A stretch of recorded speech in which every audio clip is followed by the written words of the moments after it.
இன்னைக்கு வாண்டடா நம்ம வண்டியில ஏறி இருக்குது யார் அப்படின்னா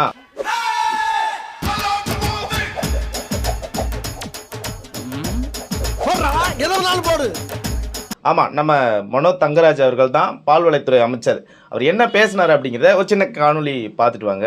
அதாவது இன்னைக்கு நடந்த பாமக பொதுக்குழு விவகாரத்துல 2026 சட்டமன்ற தேர்தலில் திமுக ஆட்சியை அகற்றும் அப்படின்னு சொல்லிட்டு பொதுக்குழு தீர்மானம் போட்டிருக்காங்க. எப்படி பாக்குறீங்க?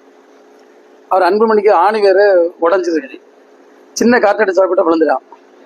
நான் சொல்லுகிறேன், அடுத்த தேர்தலுக்கு பிறகு பாமக ஒண்ணு இருக்காது. அதனால அவங்க நினைச்சு திமுக தேவை முடியாது. படுகொலைகள் நடந்திருக்கு அப்படின்னு சொல்லிட்டு பாட்டாளி மக்கள் கட்சியினுடைய தலைவர் திரு அன்புமணி ராமதாஸ் அவர்கள் இன்று நடைபெற்ற பொதுக்குழுவில் பேசுறாரு.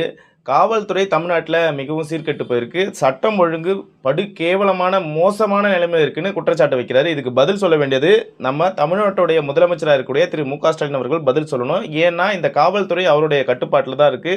சட்டம் ஒழுங்கை பற்றி பதில் சொல்ல வேண்டிய ஆளு அவர் தான்.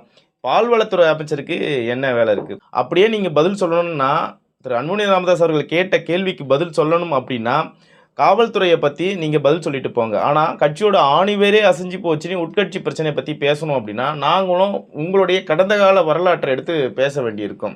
அப்புறம் கொஞ்ச நாளைக்கு முன்னாடி ஏதோ ஒரு பொண்ணு வந்து அது எதுக்காக வந்தாங்கன்னு தெரியல, அன்றைக்கி எல்லோரும் அந்த ஃபோட்டோஸ்லாம் ஸ்ப்ரெட் பண்ணாங்க. ஸோ அந்த மாதிரி ஒவ்வொருத்தருடைய அந்த பர்சனல்லாம் எடுத்து போட வேண்டியிருக்கும். இன்னும் சொல்லப்போனால் ஒரு வருடத்துக்கு முன்னாடி ஒரு ஆடியோ ஒன்று, ஆனால் அந்த ஆடியோவை நான் மியூட் பண்ணி தான் போடுறேன்.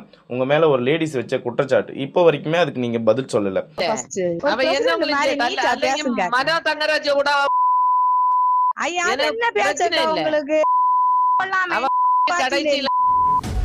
முதல்ல இதெல்லாம் தீர்த்துட்டு வாங்க, அப்புறமா நீங்கள் பாமகவுடைய உட்கட்சி பிரச்சனையை பற்றி பேசலாம்.